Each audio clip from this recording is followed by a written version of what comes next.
নমস্কার বন্ধুরা, আমি ঝুমা। আমার চ্যানেলে সবাইকে স্বাগত। প্রতিদিনের মতন আজকেরও আরো একটা রেসিপি নিয়ে এসেছি বন্ধুরা। রেসিপিটি হলো শীতের এখন নানা রকমের ভাবে সবজি, সেই সবজি দিয়ে আমি নানা রকম সবজি দিয়েই রেসিপিটি বানিয়েছি। আপনারাও এইভাবে বাড়িতে একবার বানিয়ে খেয়ে দেখুন। আমি কিভাবে বানিয়েছি আপনাদের কাছে শেয়ার করেছি, আপনারাও এইভাবে বাড়িতে বানিয়ে খেয়ে দেখুন। আশা করি আপনাদেরও ভালো লাগবে।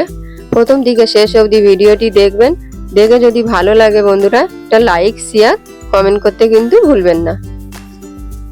আমি এখানে কিছু উপকরণ নিয়েছি। একটা মিডিয়াম সাইজের পেঁয়াজ কুচি করে নিয়েছি, একটা টমেটো কুচি করে নিয়েছি, 5 কোয়া রসুন, 1 ইঞ্চি আদা টুকরো করে নিয়েছি, আর কিছু ধনেপাতা কুচিয়ে নিয়েছি।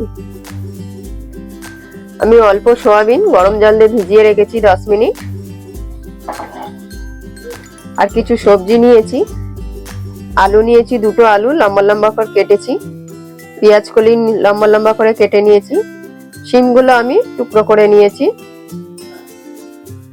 টুকরো বলতে মানে ছোট শিম বলে আমি গোটা গোটাই রেখেছি, বড় শিম হলে ছোট ছোট টুকরো করে নেবেন।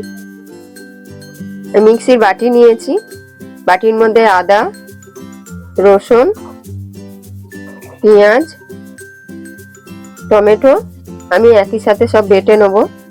আমি 6টা কাঁচা লঙ্কা দিয়ে একই সাথে এবার বেটে নেব। মশলাটা আমি মিহি করে বেটে নিয়েছি। আমি কড়াই বসিয়েছি, কড়াতে আমি সর্ষের তেল দেব। তেলটা গরম হতে দেব। তেলটা হালকা গরম হয়ে গেছে, তেলের মধ্যে আমি আলুগুলো দিয়ে দেব।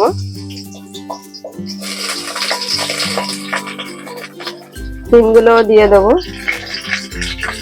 শিম আর আলু আমি একই সাথে ভালো করে ভেজে নেব।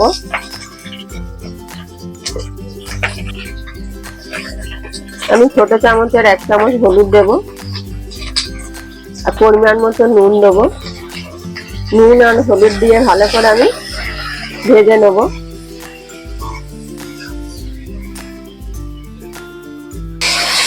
কিছুক্ষণ শিম আর আলু ভাজার পরে আমি অল্প একটু হালকা করে ভেজে নিয়েছি। নিয়ে সয়াবিনটা যে গরম জলে ভেজানো ছিল, আমি জলটা চিপে সয়াবিনটাও দিয়ে দেবো। জলটা কিন্তু একদম চিপে দিতে হবে।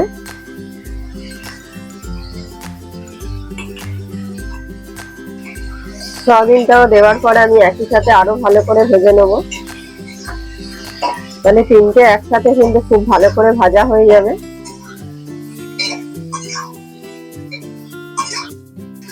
সবকিছু ভালো করে আমি ভেজে নিয়েছি। আমি এবার ভাজাগুলো আমি ঢেলে নেব।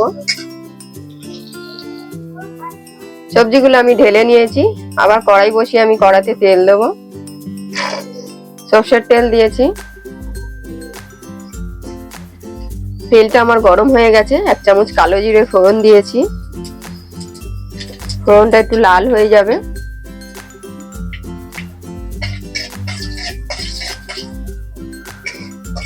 গরম হয়ে গেছে, ফোড়নটাও আমার হয়ে গেছে। এবার মশলাটা আমি দিয়ে দেবো।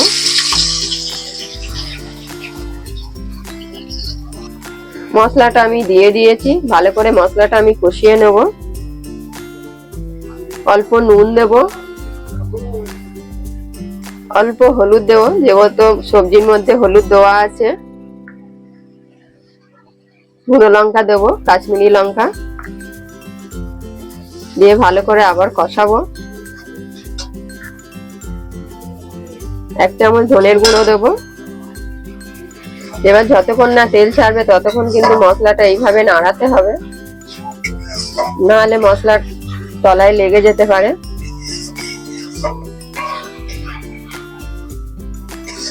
মশলাটা আমার কষানো হয়ে গেছে।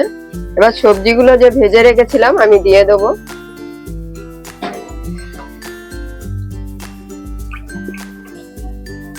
মশলা ধোয়ার জল আমি অল্প দেব, দিয়ে আরো ভালো করে আমি কষিয়ে নেব। এবার আমি পেঁয়াজ কলি দিয়ে দেব।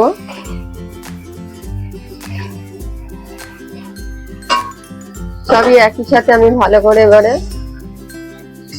যতক্ষণ না আবার তেল ছাড়বে ততক্ষণ কিন্তু এইভাবে কষাতে হবে।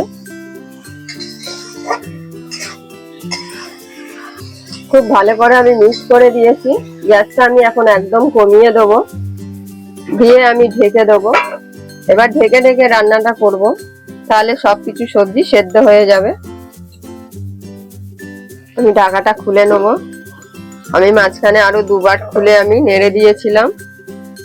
খুব ভালো করে কষানো হয়ে গেছে, তেল ছেড়ে দিয়েছে সবজি দিয়ে। সবজিও হাফ সেদ্ধ হয়ে গেছে। আমি এবার অল্প করে জল দেব,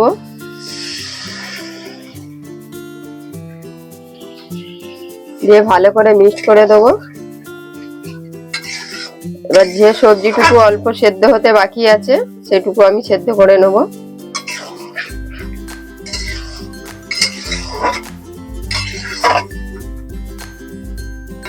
পরিমাণ মতন আমি জল দিয়ে দিচ্ছি। আবার গ্যাসটা আমি একদম কমিয়ে দেবো, এখন বাড়ানো আছে। দিয়ে ঢাকা দিয়ে আমি যতক্ষণ সবজিটা না সেদ্ধ হবে গ্যাস কমানো থাকবে। মাঝখানে খুলে একবার দেখে নেব। আমি ঢাকনিটা খুলে নেব। মাঝখানে খুলে একবার নেড়ে দিয়েছিলাম।